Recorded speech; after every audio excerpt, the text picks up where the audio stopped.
ओम नमो भगवते वासुदेवाय। आज हम आपके लिए लेकर आए हैं पूर्णिमा व्रत की कथा, श्री सत्यनारायण भगवान की कथा। तो आइए शुरू करें सत्यनारायण भगवान की कथा। एक समय नैमिषारण्य तीर्थ में सोनकादि 88,000 ऋषियों ने श्री सूत जी से पूछा कि हे प्रभु, इस कलयुग में वेद विद्या रहित मनुष्यों को प्रभु भक्ति किस प्रकार मिलेगी तथा उनका उद्धार कैसे होगा। हे मुनि श्रेष्ठ, कोई ऐसा तप कहिए जिसमें थोड़े समय में पुण्य प्राप्त होवे तथा मनवांछित फल मिले। वह कथा सुनने की हमारी प्रबल इच्छा है। सर्वशास्त्र ज्ञाता श्री सूत जी बोले कि हे वैष्णवों में पूज्य, आप सब ने प्राणियों के हित की बात पूछी है। अब मैं उस श्रेष्ठ व्रत को आप लोगों से कहूँगा जिस व्रत को नारद जी ने श्री लक्ष्मी नारायण भगवान से पूछा था और लक्ष्मीपति ने मुनि श्रेष्ठ नारद जी से कहा था। सो ध्यान से सुनो। पहला अध्याय। एक समय योगी राज नारद जी दूसरों के हित की इच्छा से अनेक लोकों में घूमते हुए मृत्युलोक में आ पहुँचे। यहाँ अनेक योनियों में पैदा हुए प्राय सभी मनुष्यों को अपने कर्मों द्वारा अनेक दुखों से पीड़ित देखकर सोचा, किस यत्न के करने से निश्चय ही दुखों का नाश हो सकेगा। ऐसा मन में सोचकर विष्णु लोक को गए। वहाँ श्वेत वर्ण और 4 भुजाओं वाले देवों के ईश नारायण को, जिनके हाथों में शंख चक्र गदा और पद्म थे तथा वरमाला पहने हुए थे, देख कर स्तुति करने लगे कि हे भगवान, आप अत्यंत शक्ति से संपन्न हैं। मन तथा वाणी भी आपको नहीं पा सकती। आपका आदि मध्य अंत नहीं है। निर्गुण स्वरूप के कारण भक्तों के दुखों को नष्ट करने वाले हो। आपको मेरा नमस्कार है। नारद जी से इस प्रकार की स्तुति सुनकर विष्णु भगवान बोले, हे मुनि श्रेष्ठ, आपके मन में क्या है? आपका किस काम के लिए आगमन हुआ है? निसंकोच कहो। तब नारद मुनि बोले, मृत्युलोक में सब मनुष्य जो अनेक योनियों में पैदा हुए हैं, अपने अपने कर्मों के द्वारा अनेक प्रकार के दुखों से दुखी हो रहे हैं। हे नाथ, मुझ पर दया रखते हो तो बताइए कि उन मनुष्यों के सब दुख थोड़े से ही प्रयत्न से कैसे दूर हो सकते हैं। श्री भगवान जी बोले कि हे नारद, मनुष्यों की भलाई के लिए तुमने बहुत ही अच्छी बात पूछी है। जिस काम के करने से मनुष्य मोह से छूट जाता है वह मैं कहता हूँ, सुनो। बहुत पुण्य देने वाला स्वर्ग तथा मृत्यु लोक दोनों में दुर्लभ एक उत्तम व्रत है। आज मैं प्रेमवश होकर तुमसे कहता हूँ। सत्यनारायण का यह व्रत अच्छी तरह विधान पूर्वक करके मनुष्य तुरंत ही यहाँ सुख भोग कर मरने पर मोक्ष को प्राप्त होता है। श्री भगवान के वचन सुनकर नारद मुनि बोले कि उस व्रत का फल क्या है, क्या विधान है, किसने यह व्रत किया और किस दिन यह व्रत करना चाहिए, विस्तार से कहो। भगवान बोले, दुख शोक आदि को दूर करने वाला, धन धान्य को बढ़ाने वाला, सौभाग्य तथा संतान को देने वाला यह व्रत सब स्थानों पर विजयी करने वाला है। भक्ति और श्रद्धा के साथ किसी भी दिन मनुष्य श्री सत्यनारायण भगवान की शाम के समय ब्राह्मणों और बंधुओं के साथ धर्मपरायण होकर पूजा करे।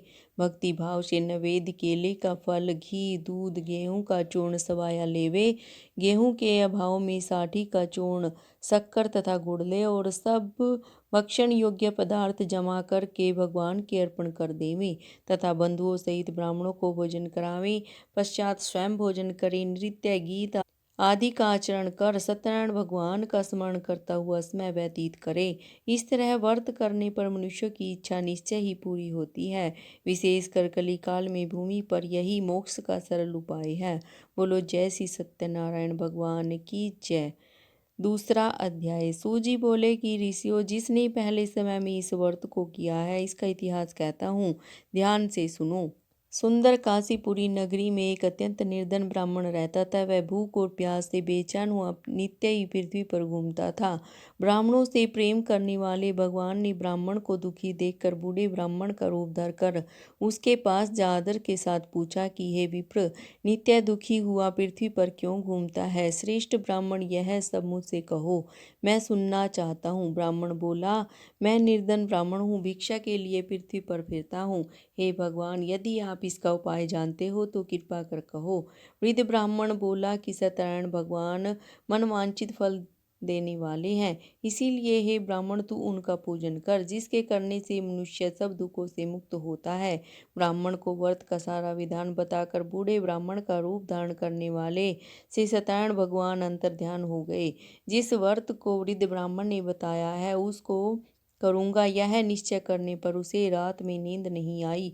वह सवेरे उठकर सत्यनारायण भगवान के व्रत का निश्चय कर भिक्षा के लिए चला। उस दिन उसको भिक्षा में बहुत सा धन मिला, जिससे बंधु बांधवों के साथ उसने सत्यनारायण का व्रत किया। इसके करने से वह विप्र सब दुखों से छूटकर अनेक प्रकार की संपत्तियों से युक्त हुआ। उस समय से वह विप्र हर मास व्रत करने लगा। इस तरह सत्यनारायण भगवान के व्रत को जो करेगा वह सब पापों से छूटकर मोक्ष को प्राप्त होगा। आगे जो पृथ्वी पर सत्यनारायण का व्रत करेगा वह मनुष्य सब दुखों से छूट जाएगा। इस तरह नारद जी से नारायण का कहा हुआ यह व्रत मैंने तुमसे कहा। हे विप्रो, मैं अब और क्या कहूँ। ऋषि बोले, हे मुनीश्वर, संसार में इस विप्र से सुनकर किस किस ने इस व्रत को किया, हम सब सुनना चाहते हैं। इसके लिए हमारे मन में बड़ी श्रद्धा है। सूजी बोले, हे मुनियो, जिस जिसने इस व्रत को किया है वह सब सुनो। एक समय एक विप्र धन और ऐश्वर्य के अनुसार बंधु बांधवों के साथ व्रत करने को तैयार हुआ। उसी समय एक लकड़ी बेचने वाला बूढ़ा आदमी आया और बाहर लकड़ियों को रखकर विप्र के मकान में गया। प्यास से दुखी लकड़हारा उनको व्रत करते हुए देखकर विप्र को नमस्कार कर कहने लगा कि आप यह क्या कर रहे हैं और इसके करने से क्या फल मिलता है, कृपा करके मुझसे कहो। ब्राह्मण ने कहा कि यह सब मनोकामनाओं को पूरा करने वाला सत्यनारायण भगवान का व्रत है। इसकी ही कृपा से मेरे यहाँ धन धान्य की वृद्धि हुई है। इस प्रकार व्रत के बारे में जानकर लकड़हारा बहुत प्रसन्न हुआ। तब वह चरणामृत लेकर और प्रसाद खाने के बाद अपने घर को गया। लकड़हारे ने अपने मन में इस प्रकार का संकल्प किया कि आज ग्राम में लकड़ी बेचने से जो धन मिलेगा उसी से सत्यनारायण देव का उत्तम व्रत करूंगा। यह मन में विचार कर वह बूढ़ा आदमी लकड़ियां अपने सिर पर रखकर जिस नगर में धनवान लोग रहते थे वह ऐसे सुंदर नगर में गया। उस रोज वहां पर उसे उन लकड़ियों का दाम पहले दिनों से चौगुना मिला। तब वह बूढ़ा लकड़हारा दाम ले और अति प्रसन्न होकर पके केले की फली लेकर शक्कर, घी, दूध, दही और गेहूं का चूर्ण इत्यादि सत्यनारायण भगवान के व्रत की कुल का सामग्रियों को लेकर अपने घर को गया। फिर उसने अपने भाइयों को बुलाकर विधि के साथ भगवान जी का पूजन और व्रत किया। उस व्रत के प्रभाव से वह बूढ़ा लकड़हारा धन पुत्र आदि से युक्त हुआ और संसार के समस्त सुख भोग कर बैकुंठ लोक को चला गया। बोलो श्री सत्यनारायण भगवान की जय। तीसरा अध्याय। सूत जी बोले कि हे श्रेष्ठ मुनियों, अब आगे की कथा कहता हूँ, सुनो। पहले समय में उल्कामुख नाम का एक बुद्धिमान राजा था। वह सत्यव्यक्त और जितेंद्रिय था। वह प्रतिदिन देव स्थानों पर जाता तथा गरीबों को धन देकर उनके कष्ट दूर करता था। उसकी पत्नी कमल के समान मुख वाली और सती साध्वी थी। भद्रशिला नदी के तट पर उन दोनों ने ऋषि सत्यनारायण भगवान का व्रत किया और उस समय वहां एक साधु वैश्य आया। उसके पास व्यापार के लिए बहुत सा धन था। वह नाव को किनारे पर ठहरा कर राजा के पास आ गया और राजा को व्रत करते हुए देखकर विनय के साथ पूछने लगा कि हे राजन, भक्ति युक्त चित्त से आप यह क्या कर रही हैं? मेरी सुनने की इच्छा है, सो आप यह मुझे बताइए।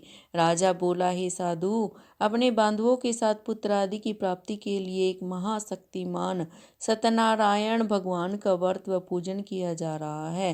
राजा के वचन सुनकर साधु आदर से बोला, हे राजन, मुझसे इसका सब विधान कहो। मैं भी आपके कथनानुसार इस व्रत को करूंगा। मेरे भी कोई संतान नहीं और इससे निश्चय ही होगी। राजा से संविधान सुन व्यापार से निवृत्त हो वह आनंद के साथ घर गया। साधु ने अपनी स्त्री से संतान देने वाले उस व्रत का समाचार सुनाया और कहा कि जब मेरी संतान होगी तब मैं इस व्रत को करूंगा। साधु ने ऐसे वचन अपनी स्त्री लीलावती से कहे। एक दिन उसकी स्त्री लीलावती पति के साथ आनंदित हो सांसारिक धर्म में प्रवृत्त होकर सत्यनारायण भगवान की कृपा से गर्भवती हो गई और 10वें महीने में उसके एक सुंदर कन्या का जन्म हुआ।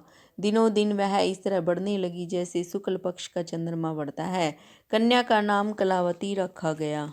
तब लीलावती ने मीठे शब्दों में अपने पति से कहा कि जो आपने संकल्प किया था कि भगवान का व्रत करूंगा, अब आप उसे करिए। साधु जी बोले, हे प्रिय, इसके विवाह पर करूंगा। इस प्रकार अपनी पत्नी को आश्वासन देवे नगर को गया। कलावती पितृगृह में वृद्धि को प्राप्त हो गई। साधु ने जब नगर में सखियों के साथ अपनी पुत्री को देखा तो तुरंत ही दूत को बुलाकर कहा कि पुत्री के वास्ते कोई सुयोग्य वर देख कर लाओ। साधु की आज्ञा पाकर दूत कंचन नगर पहुंचा और वहां पर खोज और देखभाल कर लड़की के लिए सुयोग्य वणिक पुत्र को ले आया। उस योग्य लड़के को देखकर साधु ने अपनी बंधु बांधवों सहित प्रसन्नचित अपनी पुत्री का विवाह उसके साथ कर दिया, किंतु दुर्भाग्य से विवाह के समय भी उस व्रत को करना भूल गया। तब श्री भगवान क्रोधित हो गए, श्राप दिया कि तुम्हें दारुण दुख प्राप्त होगा। अपने कार्य में कुशल साधु बनिया जमाता सहित समुद्र के समीप स्थित रतनपुर नगर में गया और वहां दोनों ससुर जमाई चंद्रकेतु राजा के उस नगर में व्यापार करने लगे। एक रोज भगवान सत्यनारायण की माया से प्रेरित कोई चोर राजा का धन चुरा कर भागा जा रहा था, किंतु राजा के दूतों को आता देख कर चोर ने घबरा कर भागते हुए राजा के धन को वहीं चुपचाप रख दिया जहां वो ससुर जमाई ठहरे हुए थे। जब दूतों ने उस साधु वैश्य के पास राजा के धन को रखा देखा तो दोनों को बांध कर ले गए और प्रसन्नता से दौड़ते हुए राजा के समीप जाकर बोले, यह दो चोर हम पकड़ कर लाए हैं, देख कर आज्ञा दें। तब राजा की आज्ञा से उनको कठिन कारावास में डाल दिया और उनका धन छीन लिया। सत्यनारायण भगवान के श्राप से उनकी पत्नी भी घर पर बहुत दुखी हुई और घर पर जो धन रखा था चोर उसे चुरा कर ले गए। शारीरिक व मानसिक पीड़ा तथा भूख प्यास से अति दुखित हो अन्न की चिंता में कलावती एक ब्राह्मण के घर गई। वहां उसने सत्यनारायण भगवान का व्रत होते देखा, फिर कथा सुनी तथा प्रसाद ग्रहण कर रात को घर आई। माता ने कलावती से कहा कि हे पुत्री, अब तक कहाँ रही व तेरे मन में क्या है। कलावती बोली, हे माता, मैंने एक ब्राह्मण के घर श्री सत्यनारायण भगवान का व्रत देखा है। कन्या के वचन सुनकर लीलावती भगवान के पूजन की तैयारी करने लगी। लीलावती ने परिवार और बंधुओं सहित श्री सत्यनारायण भगवान का पूजन किया और वर मांगा कि मेरे पति और दामाद शीघ्र घर आ जावें। साथ ही प्रार्थना की कि हम सब का अपराध क्षमा करो। सत्यनारायण भगवान इस व्रत से संतुष्ट हो गए और राजा चंद्रकेतु को स्वप्न में दर्शन देकर कहा कि हे राजन, दोनों वेश्यों को प्रातः ही छोड़ दो और उनका सब धन जो तुमने ग्रहण किया है दे दो, नहीं तो मैं तेरा धन राजपुत्र आदि नष्ट कर दूंगा। राजा से ऐसे वचन कहकर भगवान अंतर्ध्यान हो गए। प्रातःकाल राजा चंद्रकेतु ने सभा में अपना स्वप्न सुनाया, फिर दोनों वणिक पुत्रों को कैद से मुक्त कर सभा में बुलाया और कहा कि हे महानुभावों, भावी वश तुम्हें ऐसा कठिन दुख प्राप्त हुआ है, अब तुम्हें कोई भय नहीं। ऐसा कहकर राजा ने उनको नए नए वस्त्र आभूषण पहनाए और उनका जितना धन लिया था उससे दुगना धन देकर आदर से विदा किया। दोनों वैसे अपने घर को चल दिए। बोलो श्री सत्यनारायण भगवान की जय। चौथा अध्याय। सूत जी बोले, वैसे ने मंगलाचार करके यात्रा आरंभ की और अपने नगर को चला। उनके थोड़ी दूर निकलने पर दंडी वेशधारी सत्यनारायण भगवान ने उनसे पूछा, हे साधु, तेरी नाव में क्या है। अभिमानी वणिक हंसता हुआ बोला, हे दंडी, आप क्यों पूछते हो, क्या धन लेने की इच्छा है। मेरी नाव में तो बेल और पत्ते भरे हैं। वैसे का कठोर वचन सुनकर भगवान ने कहा कि तुम्हारा वचन सत्य हो। दंडी ऐसा कह कर वहां से दूर चले गए और कुछ दूर जाकर समुद्र के किनारे बैठ गए। दंडी के जाने पर वैश्य ने नित्य क्रिया करने के बाद नाव को ऊंची उठी देखकर अचंभा किया तथा नाव में बेल पत्ते आदि देखकर मूर्छित हो जमीन पर गिर पड़ा।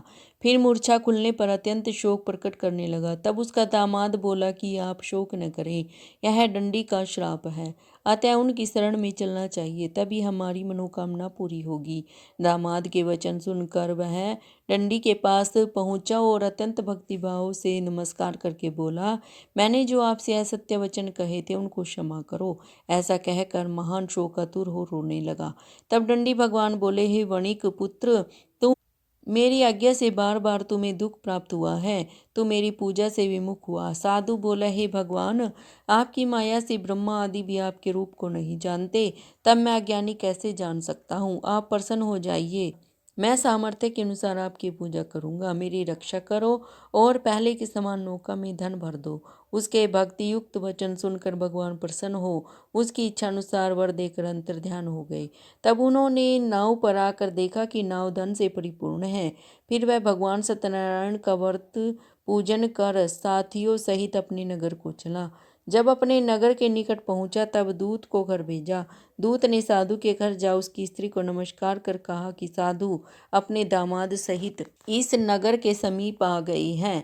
ऐसा वचन सुन साधु की स्त्री ने बड़े हर्ष के साथ सत्यदेव का पूजन कर पुत्री से कहा कि मैं अपने पति के दर्शन को जाती हूँ, तू कार्य पूर्ण कर शीघ्र आ जा।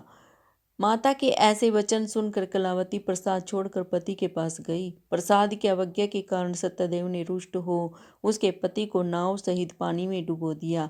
कलावती अपने पति को न देखकर रोती हुई जमीन पर गिर गई। इस तरह नौका को डूबा हुआ और कन्या को रोता हुआ देख साधु दुखित हो बोला, हे प्रभु, मुझसे या मेरे परिवार से जो भूल हुई है उसे क्षमा करो। उसके दीन वचन सुनकर सत्यदेव प्रसन्न हो गए और आकाशवाणी हुई कि हे साधु, तेरी कन्या मेरे प्रसाद को छोड़कर आई है, इसीलिए इसका पति अदृश्य हुआ है।